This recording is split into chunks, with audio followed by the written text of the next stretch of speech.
Hello, hello, hello, and welcome to Bitches with Beards. And on today's episode, I asked a question: who's lucky Pierre? Well, Max, you're worth every money penny.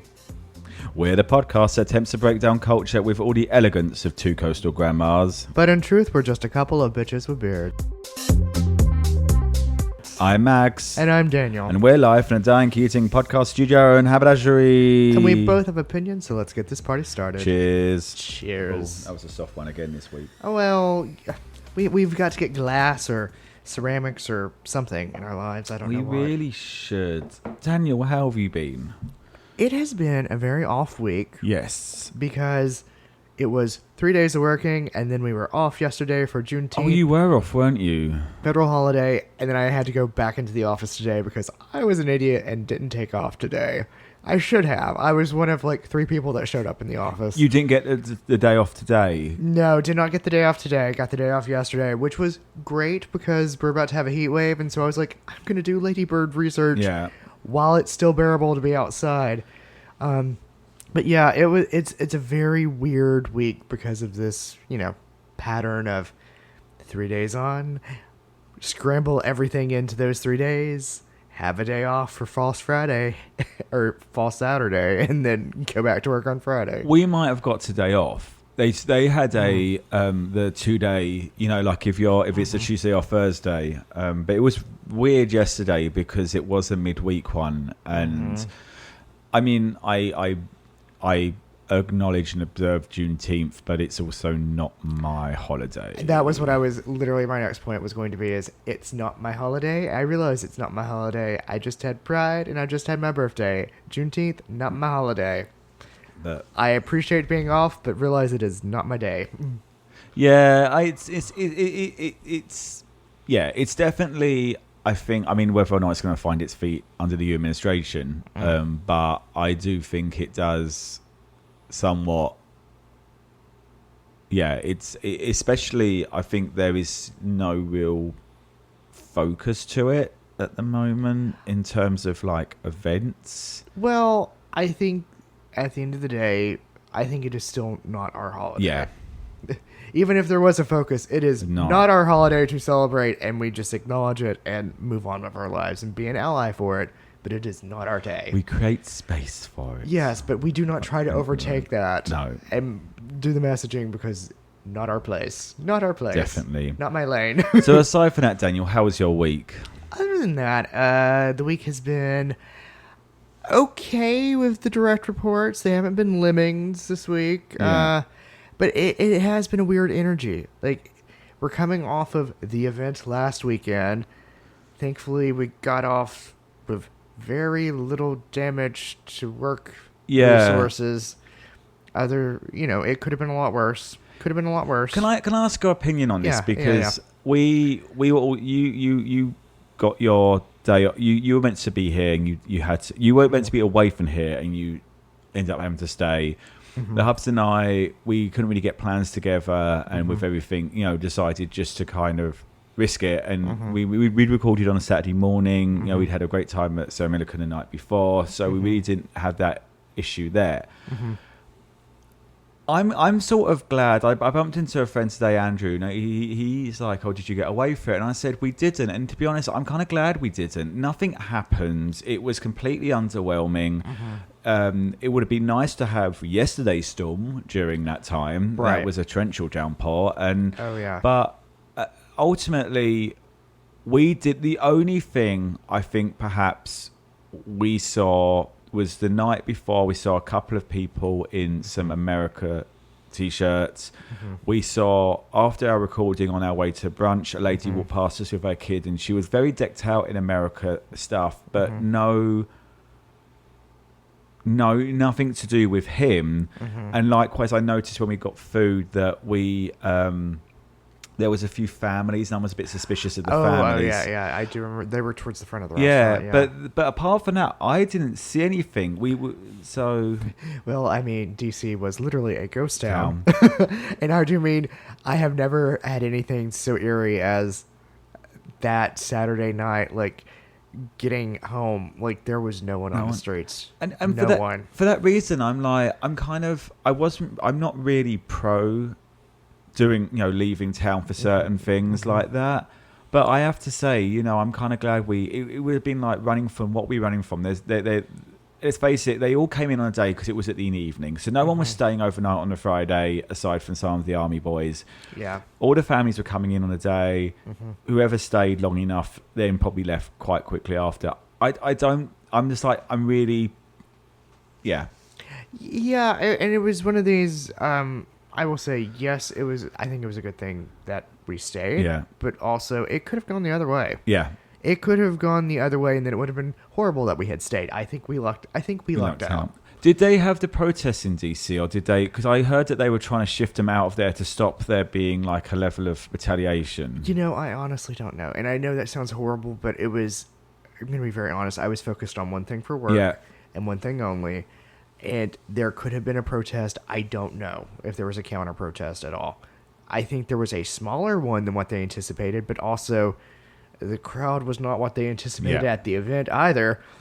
All 8,952 individuals that were there. But I had read that the official No Kings protest, they had said that they didn't want to do it in DC because they were worried about any some form of aggression towards them, and they were telling people to go to Philly, I believe, was one of them, though.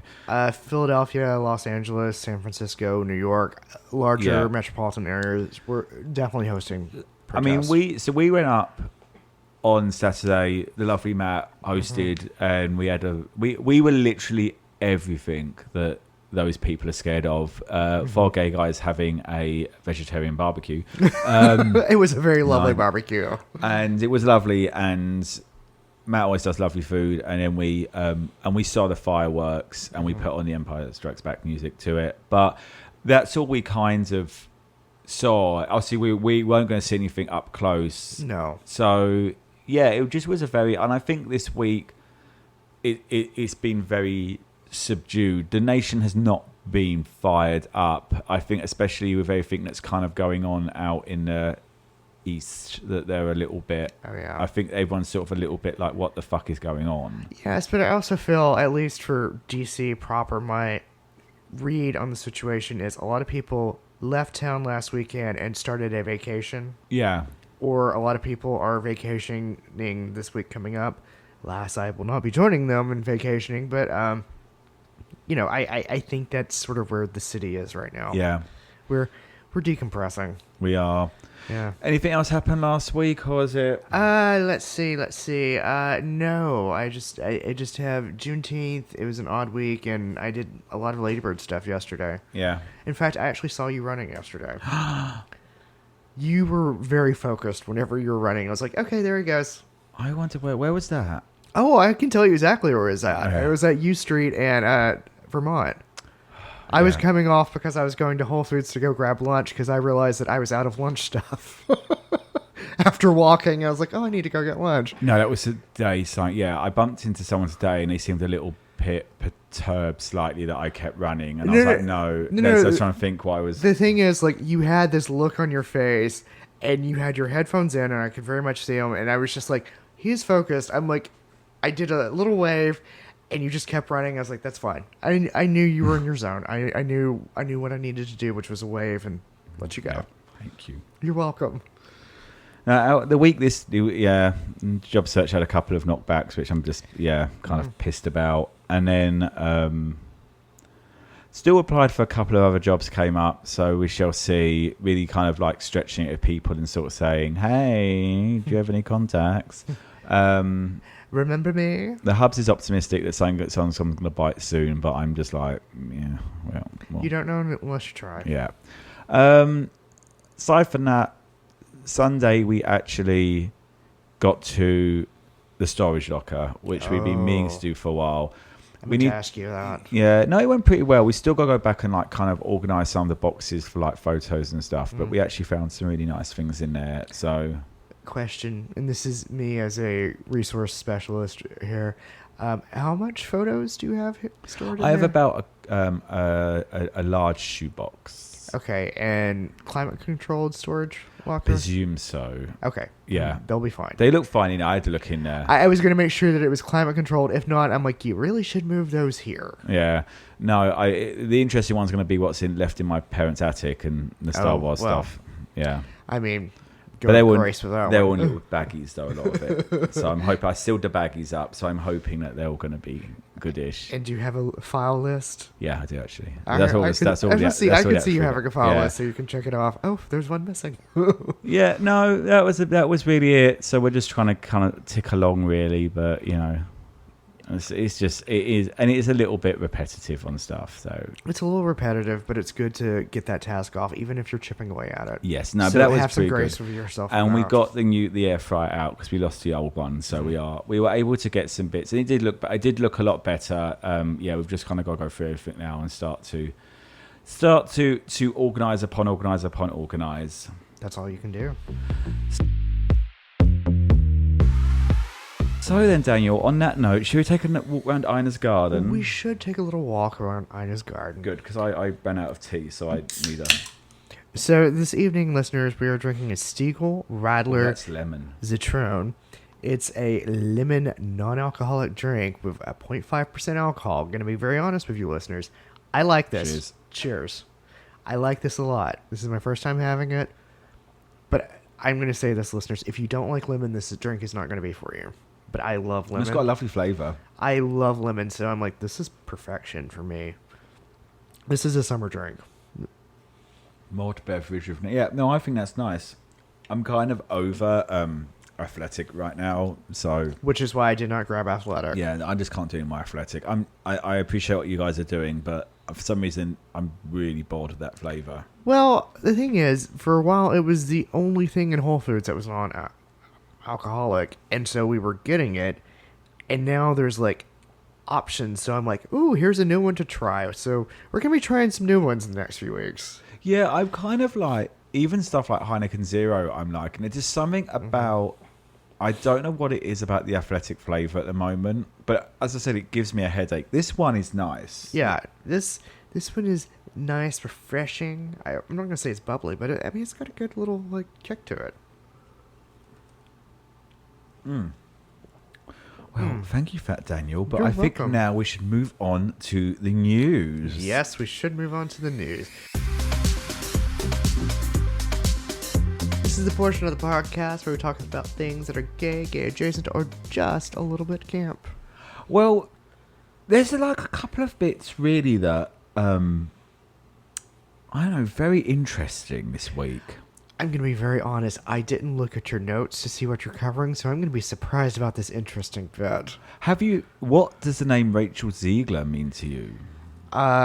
Rachel Ziegler. Talk to me, Harry Ziegler. Tell me all about it. Not that. I know the name from somewhere. Not West Side Story and Snow White. Oh. Yes. Okay. Yes. So she's at the moment starring in a production of Evita. Yes. Jamie Lloyd's directing again. I've seen a few Jamie Lloyd works in my time. He is churning them out at the moment, and I can't help but feel the word churning is, his Tempest did not get really good reviews. I was about to say, yeah, I do remember that about the Tempest. And then the cast, and then the photos from the final bow of Evita now have come of one guy covered in paint in his underwear. Yes, and I'm like, I don't remember that in the plot of Evita, but yes. So when it comes now to the moment of Don't Cry For Me Argentina, they actually have a step out on the balcony of the theatre to sing to the street below, and it's then broadcast inside. So you, as a paying ticket holder, do not get to see the live one. You get to see a live streamed version of it as part of this whole...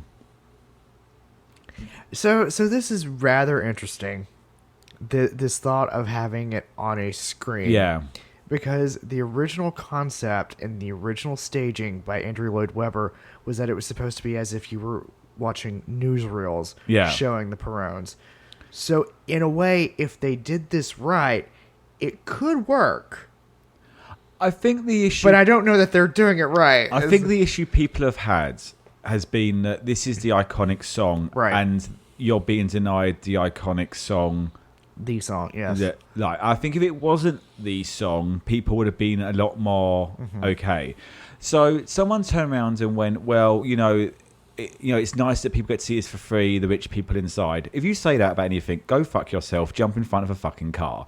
I really hate people that think that anyone that goes to theatre is rich. No, right. We are not all rich. We just save our money. Shut the fuck up, you entitled piece of shit. Right. And I hate that person I just wanted to throttle. I'm sorry. That's the surreal, terrible attitude. No, I would agree with you on that one completely. Yeah, but it is weird if you go out for the penultimate song. Yeah. So you sit there and you just watch it's a live. You're not seeing a recorded version, so you are meant to be seeing her do it live. I think the only way for me that you can get around that slightly is at the curtain call if she was to come out and maybe do it again or some moment of it, so you get of seeing it in the thing. Yeah, but to me it's almost like if you had someone doing a production of Defying Gravity and Elphaba suddenly went up through and when it done the it ceiling, on top. That's the same principle right there. I don't know how I feel about this. And I said, I think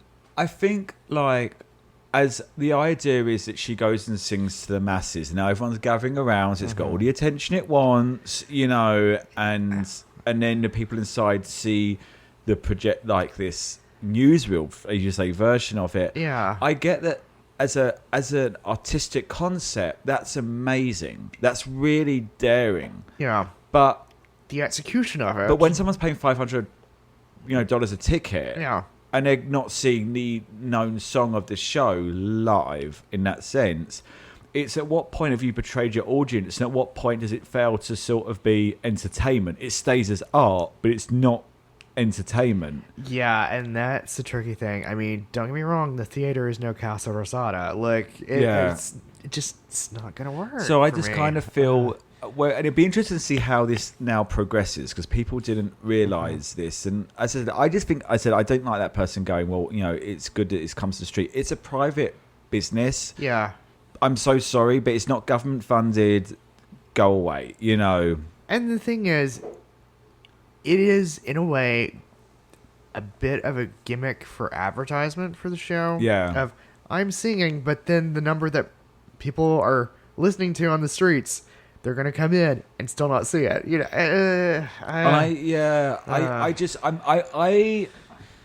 I'm curious to see how this plays out over the run of the show. Yeah. Do you remember which theater it's at? I have a feeling it looked like the Palladium, to be honest. Okay. But I trust you on this. Yeah. I mean, it looked good. I think the concept's great, but at what point, when the audience stops becoming... When the audience stops being the audience. Yeah.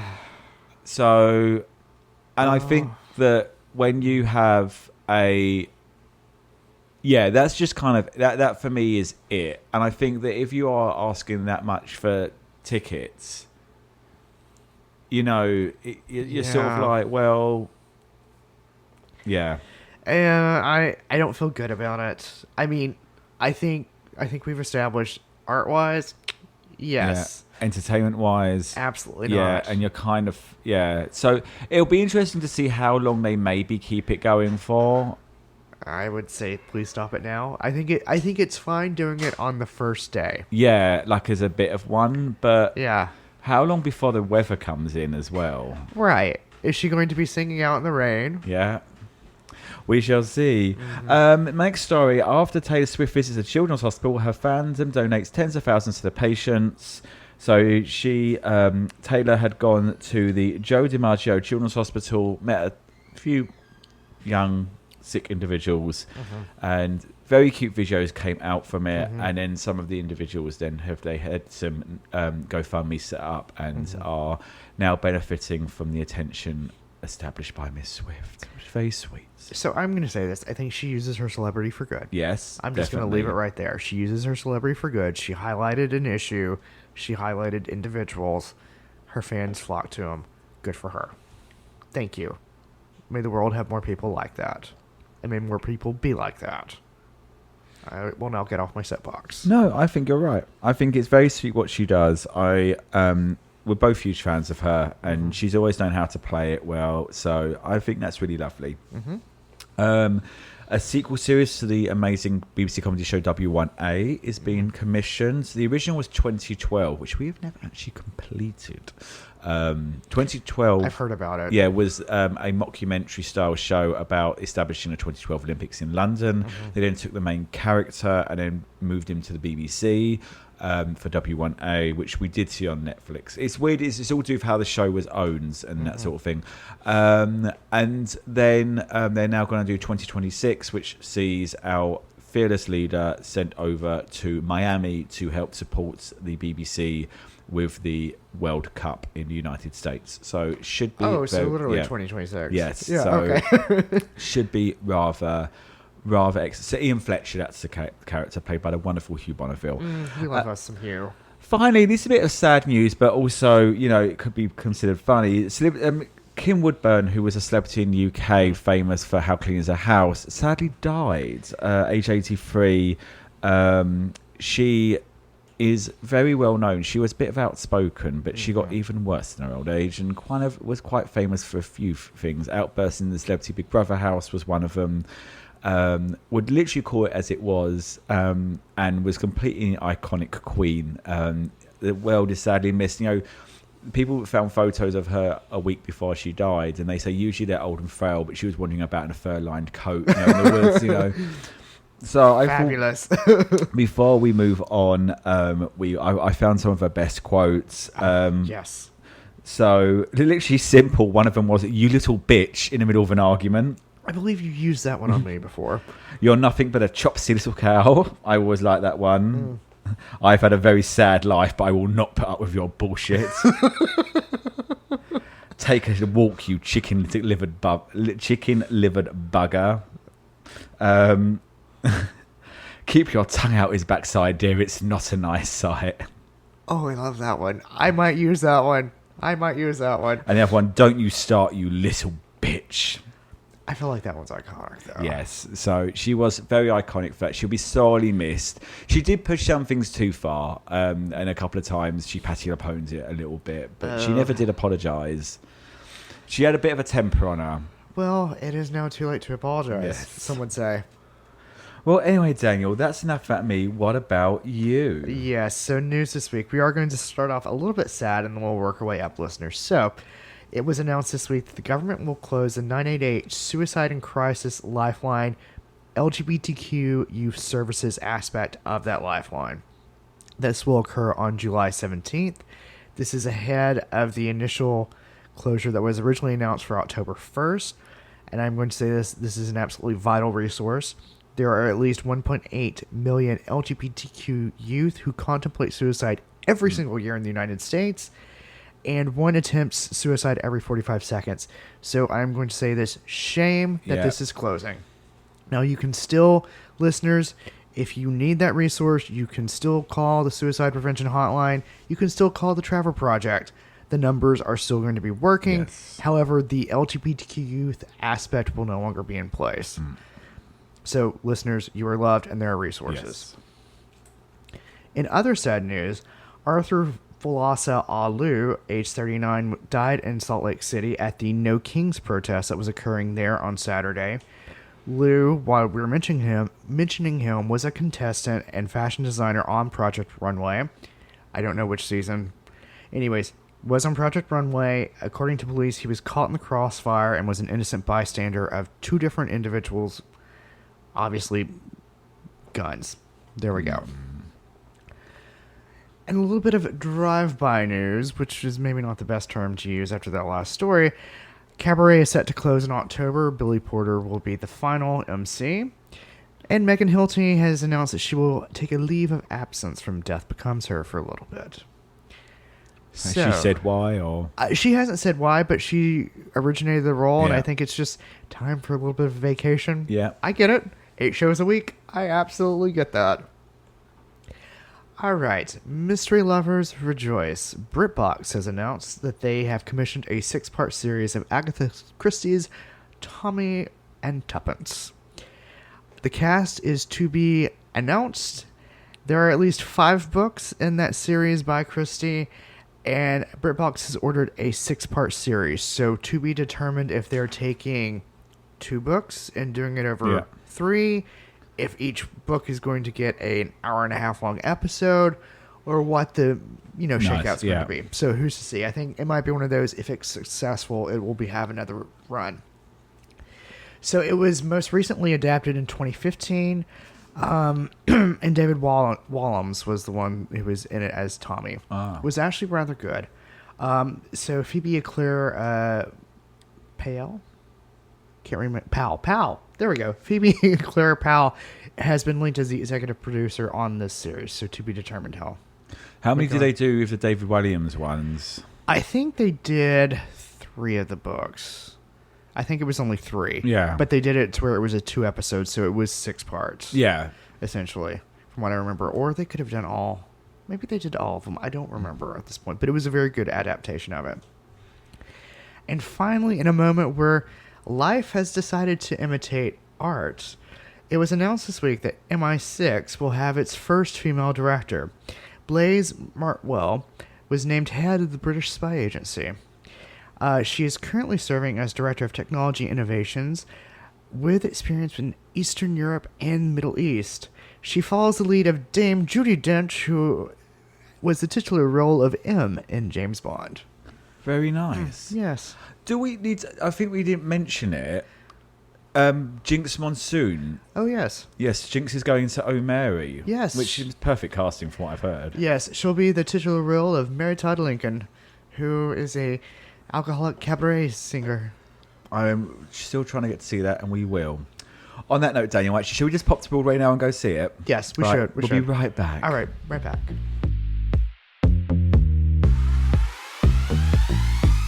There we go.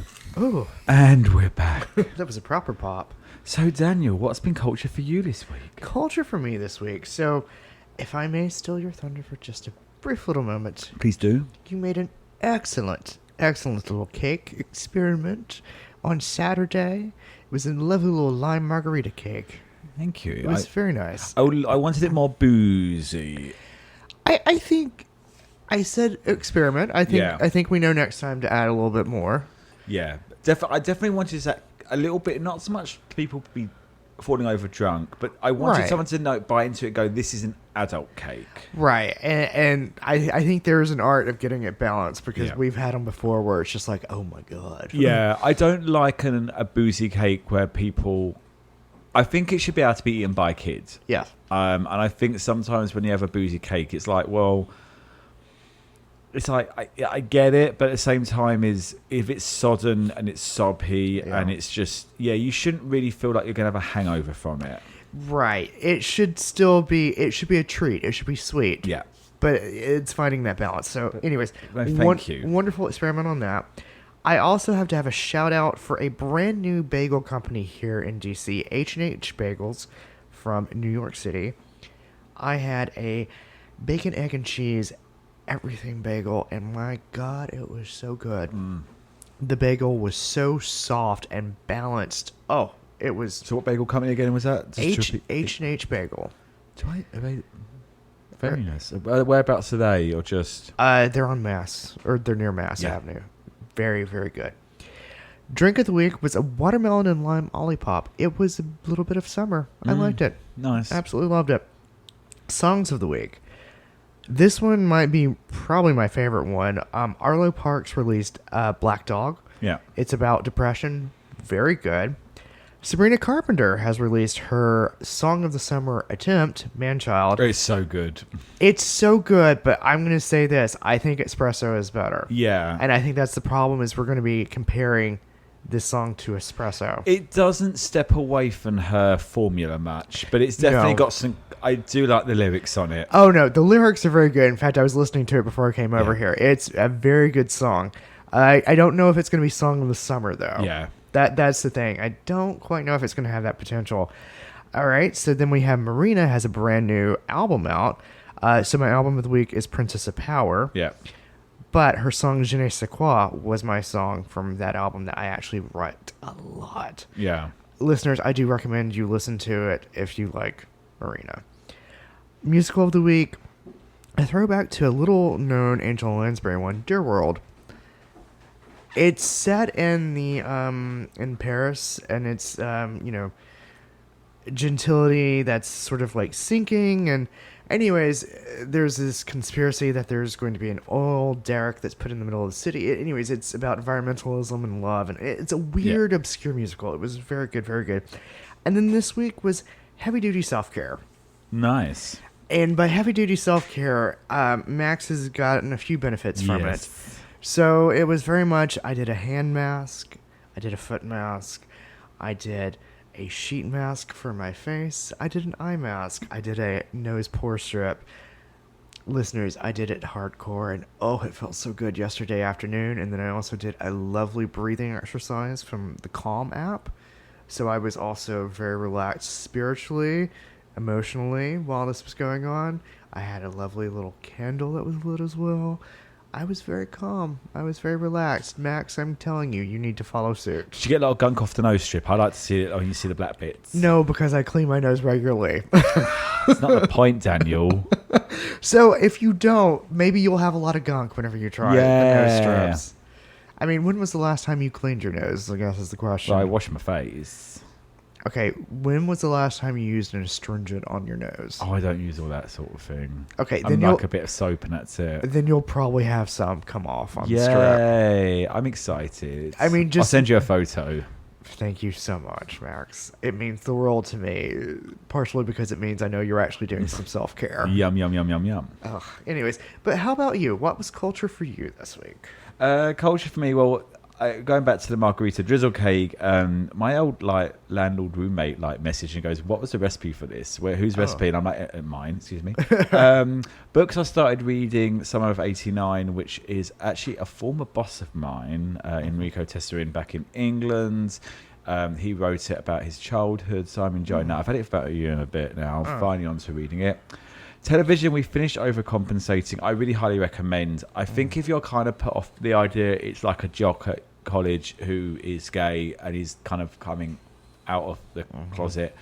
I don't know how the hubs felt about it. The first episode was really good, but it was also a little bit like, I don't know why we're watching this story. And then you start to understand the nuances of it, and it's actually really funny, but also you're kind of rooting for him and you kind of understand what he's sort of going through with it. Music, I mean, isn't sort of like System of a Down this week. Okay. blow my ears out. Movies, we finally watched Rogue One post Andor, so good to see the context. It is very different now because obviously there's no love story in Rogue One anymore. There wasn't really, but it's very interesting to see it now with Cassian as like the lead, essentially. Went to see Attack of the Clones at the revival. That was really good, though. I do forget how the visual effects are really weird in it. They're kind of they're slightly more computer gamey. I don't know what it is about it. Like episode 1 and episode 3, they kind of returned back to slightly warmer, but there's a fakeness. There's a fakeness to them, and I can't really work out like why for this one it was that. And some of they're definitely. I remember I was friends with a visual effects person, and she said, considering that Lucas owns the company, he the fact that the effects he gets delivered are quite weird, and they are quite sloppy. And then there's definite scenes where I think the idea was that they can pick up and move it about and do what they need to do, and things just don't always work in it. It's really weird, but I really love the film. Actually, I forget how the prequels really do fucking move. They don't give you much time to muck about and be slow. No. But there was a bit like when Anakin's riding the beast in Naboo, and it's like, ooh, how funny. I'm like, no, that's really blatantly CGI. And then but to a point where we know it's CGI, but the animation on it's really not up to a standard that even at the time was about. And there's a bit when they're in the arena, and Padme jumping off one of the pillars and landing to sit next to him. It's like, that would have fucking destroyed her vagina. And also them jumping on the back. You can see where they've had to shift them slightly to get them in. So that's just my sort of vibe. But again, I'm really looking forward to seeing Revenge of the Sith.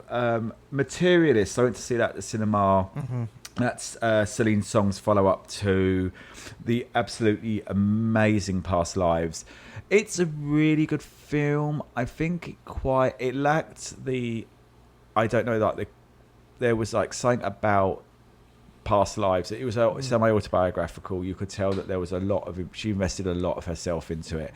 And Materialists is about a matchmaker who ends up kind of vaguely, but not caught between a former flame and Pedro Pascal, who's a unicorn. The former flame is Chris Evans, who I said today to someone actually scruffs up well. You know, he's very good looking, but actually if a unkempt hair and a bit of a beard, you could kind of you're not sitting there kind of going, why is he a failed actor? And I thought it was good. I feel slightly that the intention of it wasn't quite clear, and I think the audience themselves were a bit confused. And there was a kind of a plot point in it that people actually laughed at and they weren't meant to, and I'm like, and I could see that's never good. Yeah, and I could kind of see why it was all to do with, I don't want to give anything away, but like the curtain being pulled back a little bit. Nothing serious, but you kind of saw like a little bit, and like nothing really being as perfect as you do think.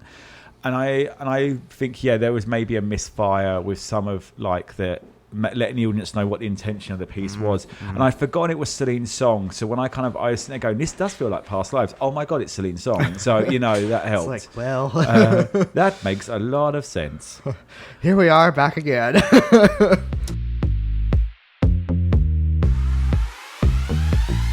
But anyway, Daniel, that may have been culture for us. What has been culture for everyone else? So this is the portion of the podcast where we check the feeds, test the moods, and we ask the question, what is gay culture? Yeah, so Daniel, weird culture this week, really, wasn't it? It has been a little bit of a weird culture week. I felt like news was dominating, but the culture that was percolating to the surface came in some clips, I believe. Yes, we started getting a lot of Jenna and Friends clips. Yes, and I don't know if it was our algorithm because we saw the one and then it just like snowballed from there, or what was going on with that.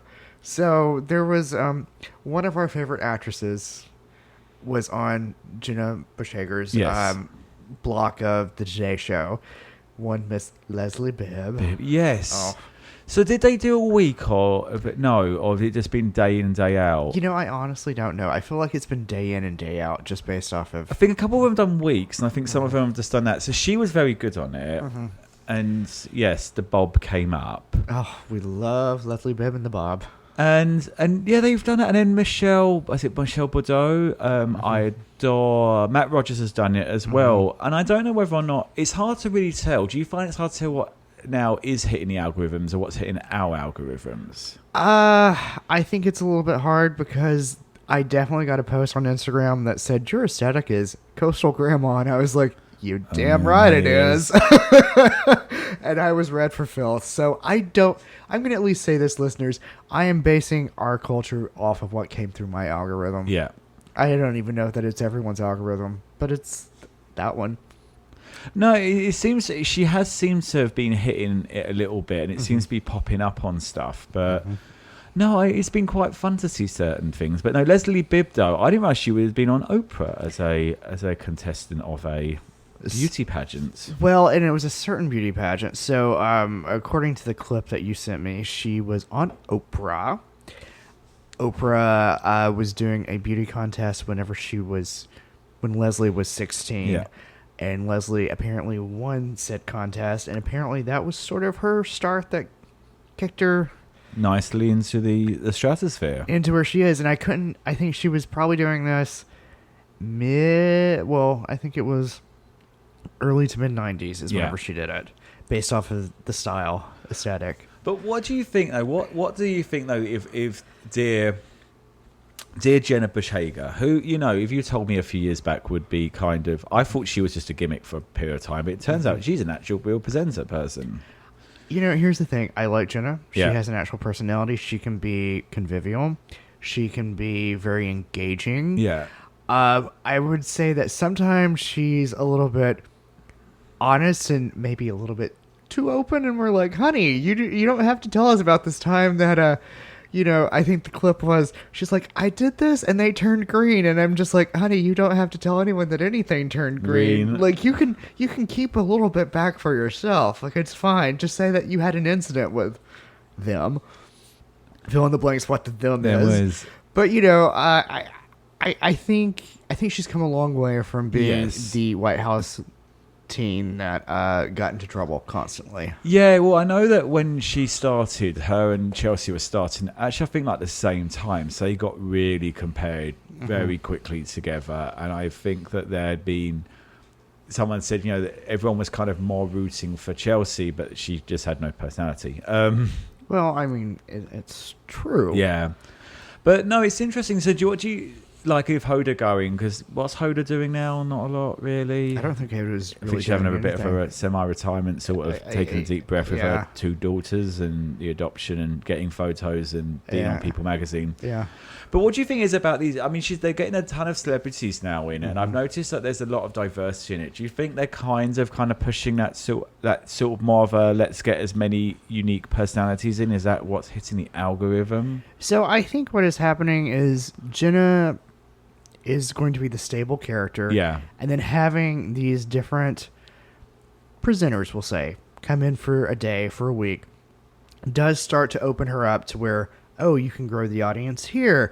And someone turns in for a week because they like Celebrity X. Yeah. And then someone turns in for a week because they like Celebrity Y. And then they keep following because, they like the dynamic. And it's a way of growing the viewership. Yeah. So that eventually, whenever they do land on personality, because eventually they will, because it's not sustainable to keep doing a new host or new co-host, because you're constantly having to figure out that dynamic. They will figure out who is probably going to come in. I would say probably September, October, a new co-host will be announced. They might be testing someone out right now. Yeah, apparently Hoda's been in favour of Matt Rogers. Which Matt Rogers is a good host. Yeah. Whereas like Leslie Bibb and like Michelle are both actors, so they're not really going to want to stick with that one. I don't see Leslie coming in full time. We love Leslie to death, but Leslie likes to be on the small screen very much. Yeah, and she's a good small screen. But it has been like there has been. I know that Ellen DeGeneres. I mean, this is. I know this isn't. This is morning TV. This is not a chat show. I was about to say, yeah, it is different for that. Yeah, but it is a commitment level that you kind of don't really do it. And I know, like, there's like a lot of rumors at the moment of Kelly Clarkson sort of burning out from her one. Have you been hearing these? Yes, but part of the reason why Kelly is burning out with hers is because of the format of her show, where she is singing a new song or a new cover every single show. Is it every show? I think it's every single show. So that's a lot of material to go through if you're doing a taping, 4 days a week. Like, that is a lot. And Jennifer Hudson has her one. And someone else have one of the... Is there another one? There's Drew Barrymore's got hers. Yeah. Which apparently is good, but that got hit a little bit during a writer's strike scandal. Yeah. Yeah. I mean, it's hard being on television. Yeah. There's a reason why we're on a podcast, not television. And it's hard to find that. I mean, I know like people like Kris Jenner, they tried to have theirs. I think they tested her market and it didn't really work the way they thought it would. Whereas I think, they're looking for that personality. I think after Ellen crashed and burned slightly at the end of hers, it was a real bad... I would say... It was bad, but there was a void. But also, I don't know that audiences are turning into that anymore. Like, I think there's a reason why she's working in the mornings is because the morning is a different market. Yeah. It's a completely different market than doing an afternoon. Is it pre-work or is it just people are going, it's by the day's really starting sort of thing? It's the day is starting. It is the stay-at-home moms are watching it. They've just gotten the kids off to school. They're having their coffee. They're having their me time. Yeah. They're having a coffee with a friend with Jenna, which I think is the concept. Whereas the talk shows the kids are starting to come home from school, aren't they? Kids are starting to come home from school, so like you have to tweak your audience and your dynamic just a little bit to be a little bit more kid-friendly. Like, it's why you don't have, like, the Maury Poviches on at 3 o'clock in the afternoon. Yeah. You have it at noon because the kids are not home. Who was pre-Hoda? Because it was Hoda's been on it for years, hadn't she? So it was Hoda and Kathy Lee. Yeah. Gifford. And I don't remember who it was before those two. Because they took over from someone else. Which, I mean, that's part of the dynasty of the Today Show, like mid-morning hour, is that. Yeah. Gosh, I don't know why I know so much about this. I don't watch television. I don't, but I know about this. It tends so. It's the content that it's starting to produce, though, isn't it? And I think this is where I think they're so conscious of it, and this is a bit like, and whether I don't want to say it was like people like James Corden, but when he did Carpool Karaoke, and I kind of feel he was the first one that you really started to get these viral moments from. You know, he would do Carpool Karaoke, he would go out and do, what is it, like the musical on the crossing or something? Yeah. And yeah, I think that's where we've seen this sort of real boost in like the evening shows and stuff, but I think they're all trying to replicate that, like, we need something to come in, we need a new person. And I think that, you know, Hoda and Kathy Lee were on it for quite a few years. The Hubs was saying that Hoda was quite a very different journalist before she started doing all this. And she was very serious before.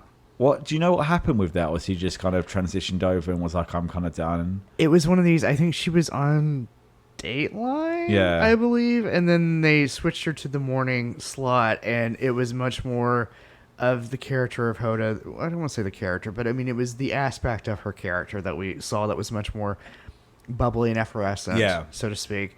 And I think that's comes from going from a nighttime show to a morning show. Like, that's part of the reality of what happens. Back to your James Corden discussion with like people going viral. They go viral because they have a gimmick, and then the problem is, will the gimmick sustain them? Which is the issue that Kelly's got right now, is that she can't sustain the gimmick of a new song each show. The gimmick is strong and it's really working, but it can take a lot out of you if you commit to it. Yeah, it's interesting because she's meant to be. I mean, obviously, Ellen was meant to be the nice person, and that kind of went a bit. But then I think the trouble with Ellen was she's a producer, you know, and she is going to be tough. Whereas Kelly had a different sort of angle with everything. Whether or not Kelly's done now, but it sounds like there was just a little bit too much, and she just kind of burn. And she doesn't really need to do this show a little bit. No. I feel Jennifer Hudson's another one. Obviously, she likes doing it. Drew Barrymore, I kind of feel her career is very interesting with Drew. It's so interesting. I never know if she's going to zig or zag, and it's just sort of, you know, she's going from like an Oscar-winning type, you know, high drama to like the slapstick comedy to suddenly, I'm Drew. Yeah, I'm Drew, and I'm a food guru, and you're just like, okay, how did we get here? And it's Ross Matthews, because Ross Matthews does it with. So he's. I mean, I like Ross Matthews. Oh yeah. I mean, he brought his podcast back for a short spell, and they only did like 10 episodes. They said they wanted to see how it felt, and I'm like, please bring it back. Please, Ross, please. But anyway, Daniel, do you think we should move on to the end of the episode? I think we should.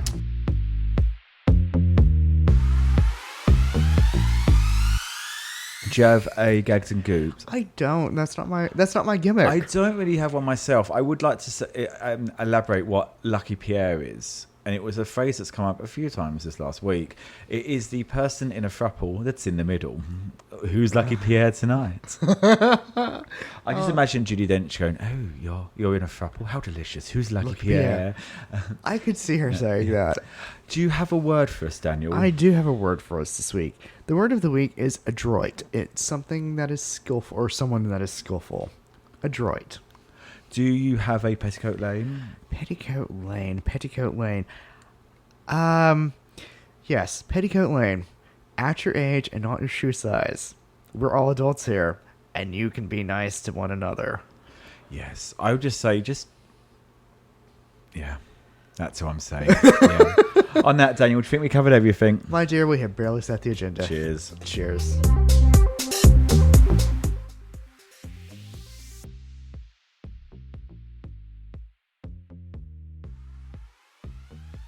This has been a Bearded Bitch production recorded in a Diane Keating podcast studio in Haberdashery. You've been listening to The Bitches with Beards. I've been Daniel. And I'm Max. A big thanks to you all for tuning in and giving us a listen. Don't forget to rate, subscribe and review the following on Twitter, X and TikTok, where you can find us at Bitches with Beards. Please remember that only a mother could love our views and opinions, and they reflect us and no one else. We'll hear you next week unless we're cancelled. Cheers.